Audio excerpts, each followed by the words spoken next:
Usually when we think about healing, we view it strictly as a response to, well, an accident. Right, like a mistake. Yeah, exactly. You fall off a bike, you scrape your knee, and your body rushes in to fix a mistake.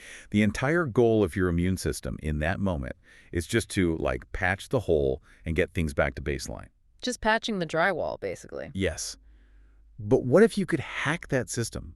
What if you intentionally, precisely damage the body, not to break it, but to force it to rebuild itself better, stronger, and, younger than it was before? It's a complete inversion of how we typically view medicine. I mean, instead of trying to prevent damage, you're actively orchestrating it. Which sounds a little crazy. It does. You're taking the body's emergency response team, which usually just does that drywall patching we mentioned, and you're tricking it into doing a full structural renovation. And that brings us to the core of today's deep dive. We are getting into the intense, fascinating, and honestly, sometimes brutal world of medical lasers and wound healing. It is intense. It really is.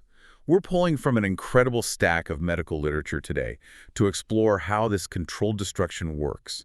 We want to look at how lasers manipulate your biology, explore some really surprising applications that go far beyond surface-level skin treatments, and ultimately discover why the way you fuel your body is like the real determining factor in whether this succeeds or fails. Yeah, nutrition is a massive piece of this puzzle. Huge. Okay, let's unpack this. Before we can really understand the healing, we have to understand the weapon doing the damage.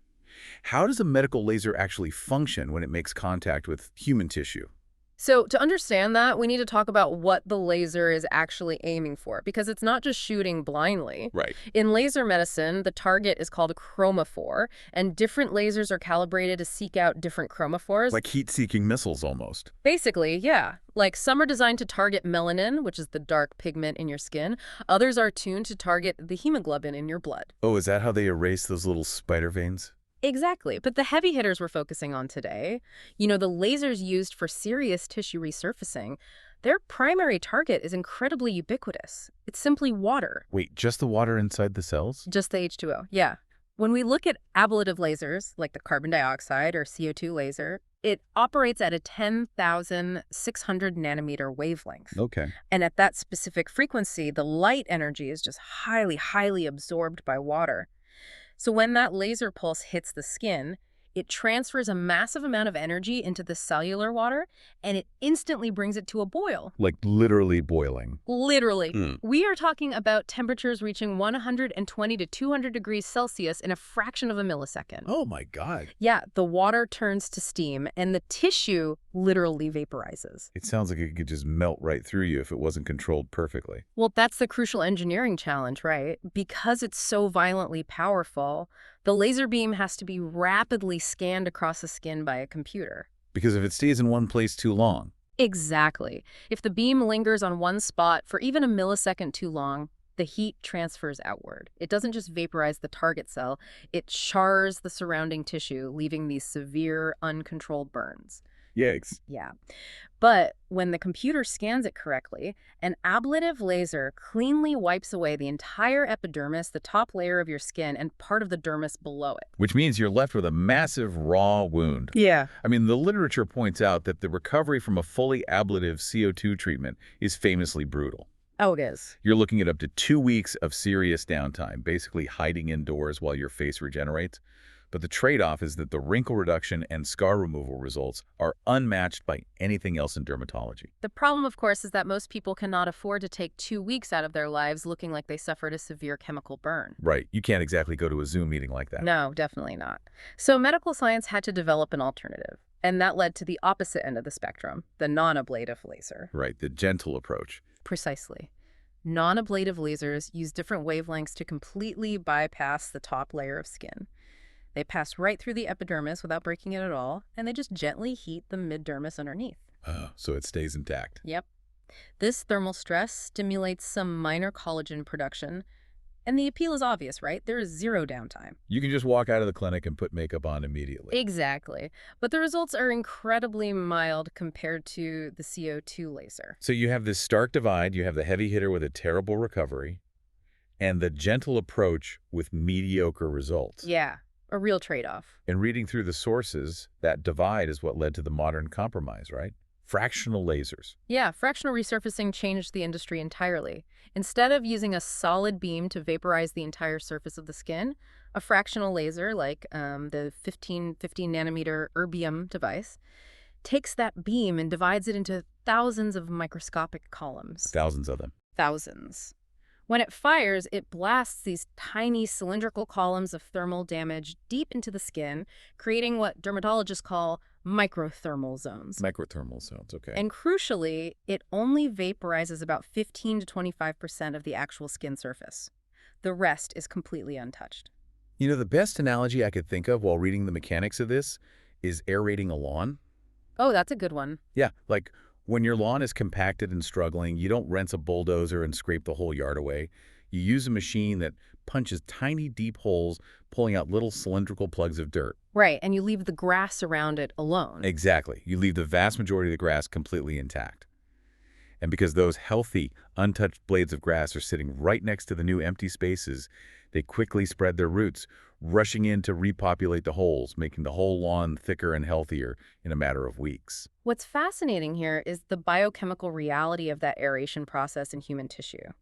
When you create those microthermal zones, you are intentionally causing profound thermal damage. Right, the tiny burns. Right. And the body recognizes that trauma and triggers an overwhelming chemical alarm system.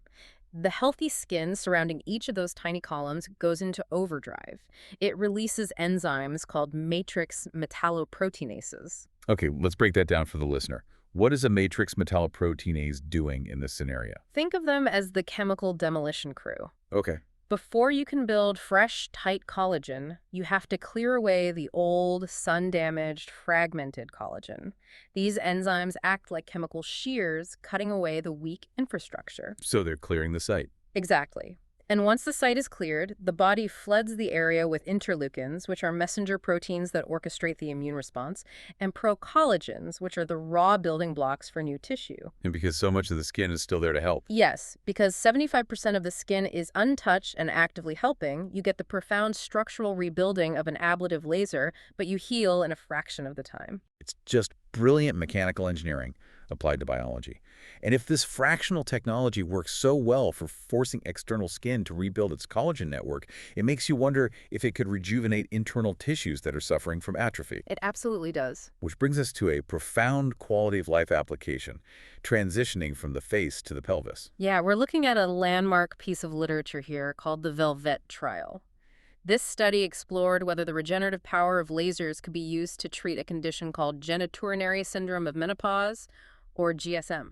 To give you some context, when women go through menopause, their systemic estrogen levels drop off a cliff. Drastically. Right. And the tissues of the vulva and vagina are highly dependent on estrogen to maintain their elasticity, thickness, and moisture. When that hormone disappears, the tissue undergoes severe atrophy. It becomes incredibly thin and fragile. Exactly. Yeah. Leading to progressive dryness, burning, severe pain during intercourse, and urinary tract issues. It is a debilitating daily reality for millions of women. And for decades, the absolute gold standard for treating GSM has been vaginal estrogen cream. You apply the missing hormone directly to the local tissue, the cellular receptors absorb it, and the tissue thickens and rejuvenates. But hormone replacement isn't an option for everyone, right? No, definitely not. Breast cancer survivors, for example, often cannot use any estrogen products safely. Oh, wow. Okay. So the Velvet trial was designed to test a physical alternative. They took postmenopausal women suffering from severe GSM and split them into two groups. Okay. One group received the gold standard daily estrogen cream. The other group underwent fractionated CO2 vaginal laser therapy using a system called the Mona Lisa touch. So they're firing a fractional laser inside the vaginal canal. Yes. The protocol was 3 sessions spaced 6 weeks apart, utilizing a specially designed internal probe. And the results of this trial are just counterintuitive. After 6 months, the clinical outcomes for both groups were virtually identical. It's really incredible. Around 70 to 80% of the participants in both the estrogen group and the laser group reported being satisfied or very satisfied with the treatment. The relief in vaginal dryness, pain, and urinary symptoms was a statistical tie. A tie. Yeah. Now, the researchers did note that the estrogen group had a slightly better vaginal maturation index, which is a swab test looking at how thick and mature the surface cells are under a microscope. Yeah. But in terms of actual subjective daily relief, the laser was just as effective as the hormone. Yeah. But I have to push back on this because the biology just doesn't seem to line up at first glance. How so? Well, estrogen is a chemical messenger. It binds to cellular receptors and directly regulates gene expression to build tissue. The laser is just physical heat and microdamage. How can inflicting thermal burns on atrophied tissue possibly yield the exact same symptom relief as replacing the hormone that keeps the tissue alive? It's a great question. The mechanism of action is completely different, but it arrives at a very similar structural result. The vaginal CO2 laser is calibrated to use much lower temperatures than a facial resurfacing laser. When that fractional beam hits the vaginal mucosa, the thermal energy doesn't just destroy tissue, it triggers the sudden release of heat shock proteins. Like an emergency siren for the cells. Very much so. Heat shock proteins are produced by cells in response to intense environmental stress, in this case thermal heat. They protect the cell's internal structures from unraveling, but they also act as a distress beacon. So they're calling for help. Yes. When activated, they trigger a massive local release of tissue growth factors. These growth factors initiate a process called angiogenesis, which is the sprouting of brand new blood vessels from existing ones. Okay, so you were forcing the body to build new plumbing into the area. Exactly. You're bringing a massive influx of new oxygen-rich blood flow to an area that had become starved and atrophied. Alongside the new blood vessels, the microdamage triggers the same collagen remodeling we see in the face. Oh, wow. The study demonstrates that intense, targeted physical trauma creates a microenvironment that forces the tissue to behave youthfully, basically mimicking the structural maintenance normally provided by continuous hormonal signaling. The body essentially responds to the thermal injury by saying, we have to rebuild this area immediately, and it bypasses the need for the hormonal trigger entirely. Exactly. But, talking about all this controlled destruction, radiation, and heat brings up a very obvious safety concern. We are discussing blasting human tissue with high-intensity radiation.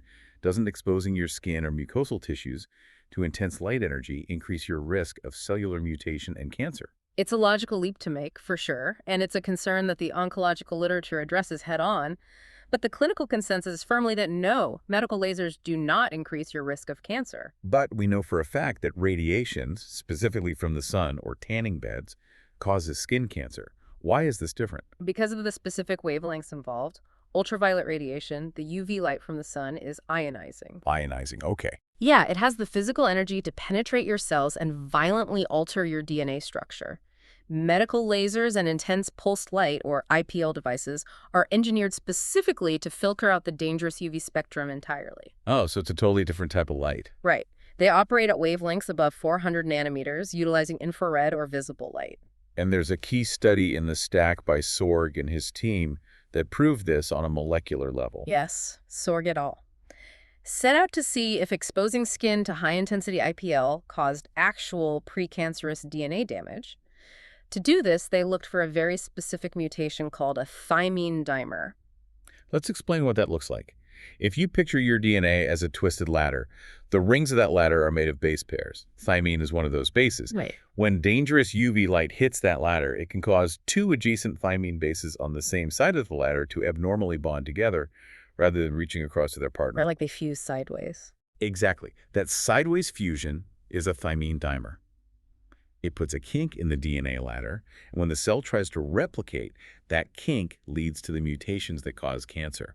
That is a great visualization. So Sorg and his team irradiated skin with intense IPL energy, biopsied it, and searched for those thymine dimers. And what did they find? They found absolutely zero evidence of them.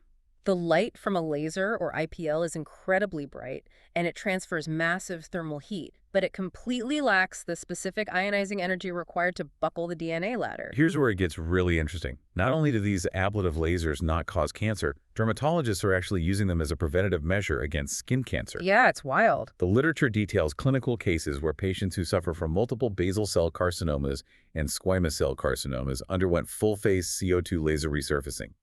And years later, the researchers found that no new cancers had formed in the treated areas. It makes perfect sense when you consider the pathology of those cancers. Basal cell and squamous cell carcinomas frequently originate from severely photodamaged keratinocytes. The surface cells. Right. These are the sun-beaten precancerous cells sitting right at the surface of your skin. They are like old rotting shingles on a roof. When you use an ablative laser, you are systematically vaporizing that entire layer of damaged shingles. You wipe the precancerous slate clean. And the skin has to rebuild from somewhere, so it pulls from the reserves. Right. It forces the skin to regenerate from fresh, undamaged stem cells located deep down in the hair follicles and the basal layer of the epidermis. You're effectively replacing the mutated surface with pristine tissue. This data also finally puts to rest an old medical assumption. For decades, the medical community observed that people who suffered severe traumatic burns, like from a house fire, sometimes developed aggressive skin tumors in the scar tissue years later, a condition known as Marjolines ulcers. A very real and tragic phenomena. Yeah. People logically assumed that inflicting a severe burn with a laser would carry the same long-term risk. But we now have massive cohort studies, like the one by Lindelof et al., that tracked over 37,000 burn patients for decades. A huge sample size. Massive. And they proved definitively that the burn injury itself does not increase the incidence of skin cancer compared to the general population. That cohort data provides immense peace of mind for patients undergoing intense laser resurfacing. However, this raises an important question, and it acts as a critical caveat in the dermatological guidelines. Okay, what's that? While a laser will not cause a melanoma, firing a laser at an existing melanoma is catastrophic. Because you're just burning the surface evidence of a deadly tumor. Exactly, you're masking the threat. Malignant melanoma is notoriously aggressive and can metastasize deep into the body quickly.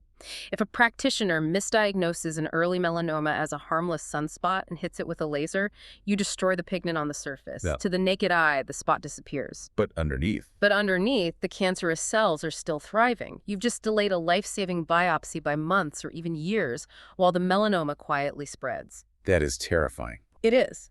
Additionally, some in vitro studies suggest that exposing certain carcinoma cells to laser light can actually accelerate their proliferation. The laser is structurally safe, but meticulous diagnosis by a qualified dermatologist before the machine is ever turned on is non-negotiable. Wow. Okay, so the literature makes it clear. The laser is precise, it lacks the ionizing radiation to cause cancer, and it can profoundly remodel tissue.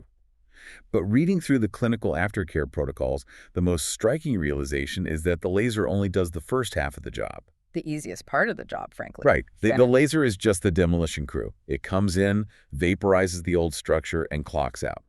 The actual rebuilding of the tissue, the creation of new collagen, the angiogenesis, that falls entirely on the patient's biological systems. 100%. If the laser is the demolition crew, your body's daily nutrition is the supply chain for the reconstruction. If the trucks don't show up with the bricks and mortar, the vitamins, minerals, and proteins, you're just left with a raw crater. And clinical practice bears that out every day. The aftermath of an ablative or deep fractional laser treatment is an intensely metabolic event.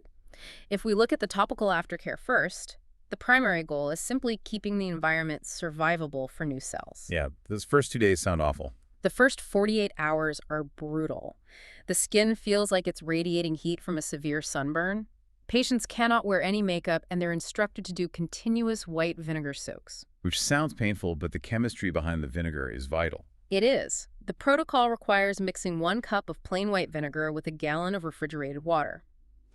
Patients soak gauze in this cold solution and lay it over their raw skin. Why vinegar? Because the laser just vaporized the epidermis, the skin has absolutely no protective barrier against bacteria. The mild acidity of the vinegar acts as a powerful, non-toxic antimicrobial agent suppressing bacterial growth. After the soak, patients must heavily coat their face in an occlusive ointment, like CeraVe healing ointment. The instructions are militant about this. You literally cannot allow the treated skin to dry out for a second. You're acting as the artificial epidermis.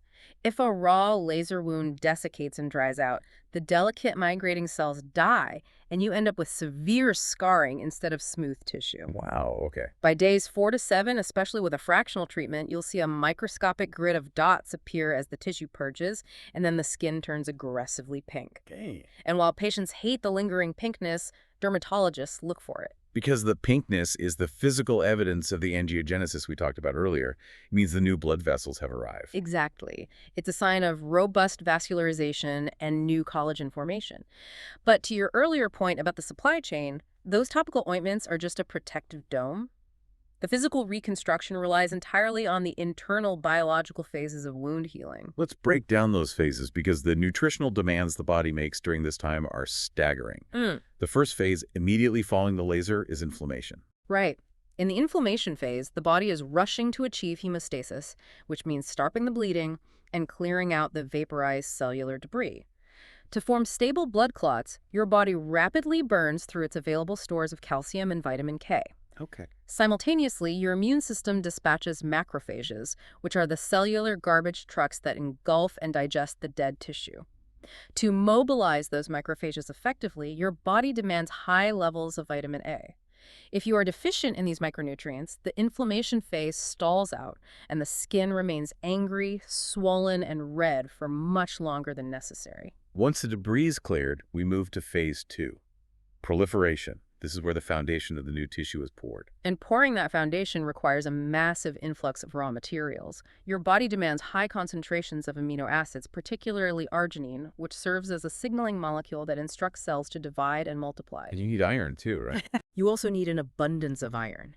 Iron is necessary to synthesize the hemoglobin that will travel through those new blood vessels, ensuring the rapidly dividing cells have enough oxygen to survive the metabolic marathon. And finally, we reach phase 3, remodeling. This is where the magic happens, where the new collagen settles into its final, tight, smooth structure. And the absolute superstar nutrient for this phase is vitamin C. Vitamin C's role here cannot be overstated. When your body produces new collagen, it starts as loose, single strands of protein. To give your skin that tight, youthful structure, those single strands have to be woven together into a durable triple helix, almost like braiding a heavy rope. And vitamin C is what does the braiding. Exactly. Vitamin C is the mandatory chemical cofactor that acts as the physical staple, locking those three strands together. Without adequate vitamin C, the body cannot weave the rope. The collagen remains weak, disorganized, and the tissue integrity fails. It's the exact same mechanism that causes scurvy, where old wounds literally open back up because the collagen unwinds without vitamin C. Percent. You also need zinc for the final maturation of the tissue, and crucially, you need systemic hydration. Just drinking plain old water is required for the new epidermal cells to mature and physically migrate into their correct defensive positions on the surface. If we connect this to the bigger picture of wound management, we can look at the clinical guidelines for treating severe pressure injuries, which we commonly call bed sores. Right. The European Pressure Ulcer Advisory Panel has strict nutritional mandates for healing severe tissue damage. They explicitly prescribe high-calorie and high-protein diets, recommending 30 to 35 kilocalories per kilogram of body weight and up to 1.5 grams of protein per kilogram every single day. That is a lot of food. It is. Healing a major wound, whether it's a bed sore on the ward or a fractional CO2 burn on the face, is an intensely demanding metabolic process. If a patient undergoes major laser resurfacing while undernourished, or worse, attempts to diet to lose weight during the recovery period, they are actively sabotaging the structural integrity of the procedure. So what does this all mean? We started this journey by examining the violent precision of a medical laser, capable of instantly boiling the water inside our cells to vaporize tissue. Yeah. We saw how calibrating that destructive thermal energy can trigger a cascade of healing factors, providing life-changing relief for menopausal women by mimicking the structural maintenance of estrogen. Truly life-changing. We explored the oncological data proving these light wavelengths don't mutate our DNA, and how wiping away damaged surface cells can actually prevent skin cancer. And finally, we unraveled the intense biological reality that the laser is merely the catalyst. The true miracle of regeneration relies entirely on an exhausting, metabolically demanding supply chain of vitamins, proteins, and hydration. It is a profound testament to the resilience and engineering of the human body. It truly is. And I want to leave you with a final thought to ponder as we wrap up. Throughout this discussion, we have seen how medical science has successfully hacked the body's regenerative response by applying highly controlled, intentional microdamage to our external skin and our mucosal tissues. We inflict measured trauma, and the tissue responds by growing back younger and stronger. So what if, in the future, we could safely apply this exact same principle of intentional microdamage to our aging internal organs? Oh, wow. What if a microscopic fractional laser could be deployed on an aging liver or the scarred tissue of a failing heart, forcing the cells to clear away the old infrastructure and regenerate like youthful tissue? We have already proven we can reverse the biological clock on the outside by orchestrating damage. It may only be a matter of time before we learn how to trigger that same fountain of youth on the inside.